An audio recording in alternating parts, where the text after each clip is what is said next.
In this video today, I'm going to speak about 4 common networking mistakes in sports science.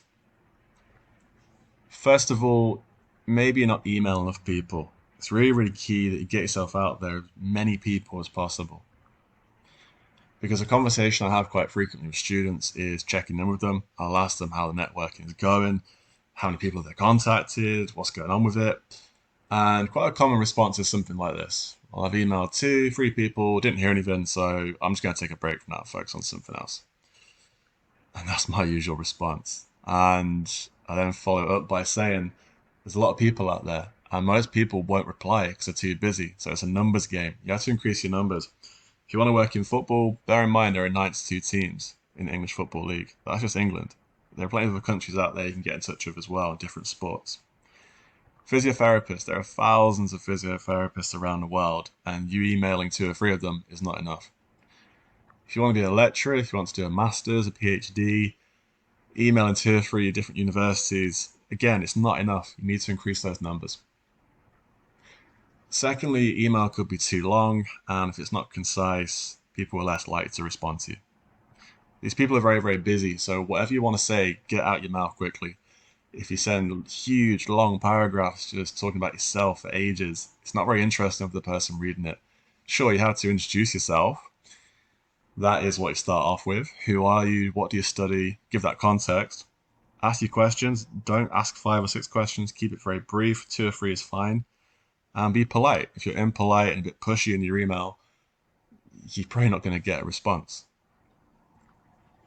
Next, you don't send follow-up emails. And you don't want to be pushy, but you do want to send a follow-up email. If the person's not getting back to you, they are very busy. So you want to keep it nice and short though, as you can see in this example here. And what I suggest you do is send this email about 7 or 10 days after that first email. Don't be pushy, don't send an email a day or 2 afterwards. Take your time. Keep that response very brief, as you've just seen in my example version. And really, if you don't hear back after that second email, move on. If you start emailing someone 3 or 4 times, that's just very irritating. Finally, your timing could be off. What I mean by this is sometimes what students do with me is email me at 3 o'clock in the morning. For me as a lecturer or as an employer, you're kind of wondering what is that person doing at 3 or 4 in the morning, get in touch with you. So what I'd say to you is, if you're going to send an email, do it at normal hours. It looks so bad if you're doing it at 4 in the morning. So you have to avoid those late night emails. Even if you're up and you're motivated, maybe just write a draft email and then when you wake up, send it on then at a normal time.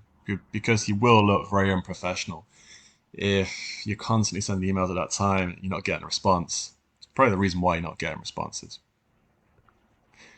So what I'd say to summarize is find a lot of people in your industry, 25, 50, 75, higher, go big, try and find people in the industry and get in touch with them. Keep those emails concise, get to the point, send a reminder, always send a reminder.